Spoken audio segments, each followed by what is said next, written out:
Morning, everybody. It's 8:47, and we're running a little late today because there were a bunch of numbers put out at 8:30. So let's get right to those. Retail sales up 1.7%, and that was an increase from 1% and 0.3 above the 1.4 that was expected. X autos, it was still up 1.7. X oil, it was up um, 1.4, which was double expectations. Um, Import export prices, month over month, imports up 1.2, year over year, 10.7. Exports up 1.5 month over month, year over year, an all-time record, up 18%. The futures before that was all announced were Dow up 78, S&P up 5, and the NASDAQ up 10. Right now we were up as much as 85 on the Dow, now up 62. We were up 24. We're now up 16 on the NASDAQ. And the S&P has also given back a big piece of it. It is actually up only $1. The only reason that the Dow is as strong as it is because we had earnings from two major Dow components this morning, Walmart and Home Depot. Walmart, which closed 146.91, traded as low. They beat. They all beat. Traded as low as 145 and as high as 151. The last is 148.90, up 199 or 1.3%. Thanks for that sell recommendation, Kramer.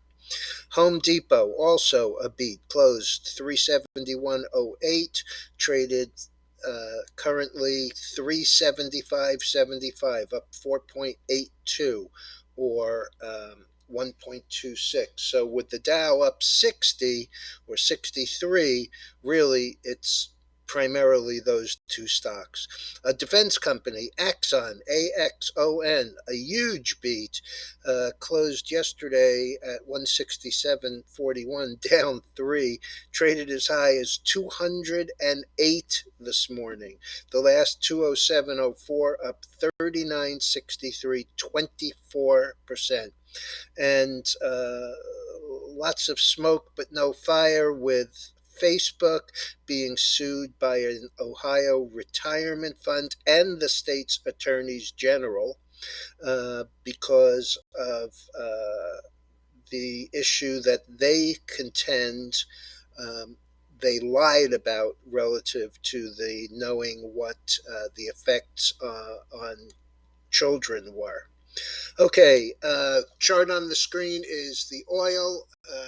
It's up a little after yesterday's reversal. I can't get excited about it until it closes, until it trades above about 82.5, 82.75. It still has stopped 3 times up here at 85.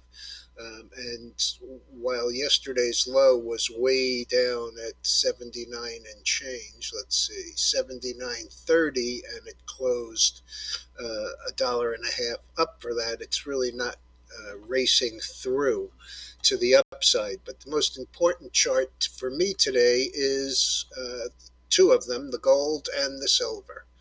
The gold, which has been consolidating and really not giving up a lot of the gain, has what I would term a running correction. Some people would call it a flag to consolidate this huge run from a low of 1860, 1858 to a high of on the first part of that run, a high of 1870, so solid 100 points.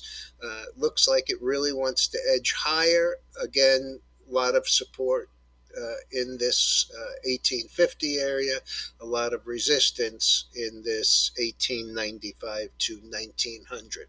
That, of course, spills over into the silver, which is up 24 cents today. It's been a little bit of a laggard, except when it really runs. When it really runs, it outpaces. It's basically the same situation here, except that this area of resistance around 25 and a half is a little bit more formidable, and it really has some problems between 26 and 26 and a quarter.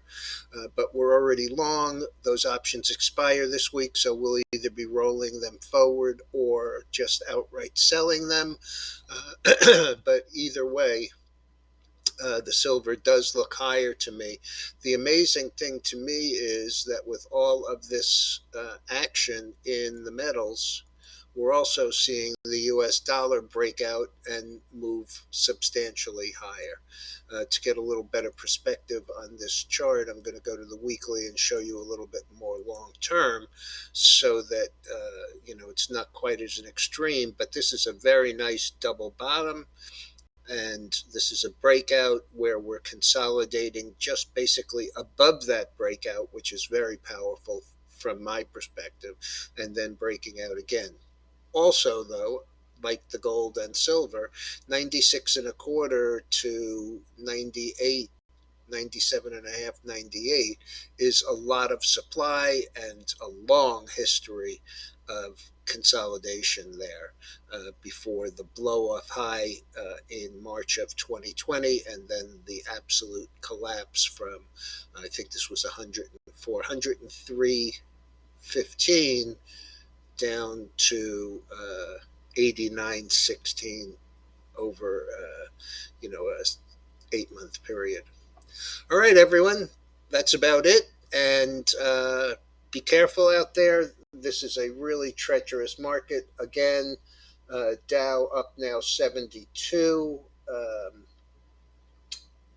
NASDAQ down 62 cents, and the S&P back to the positive side, 2.5.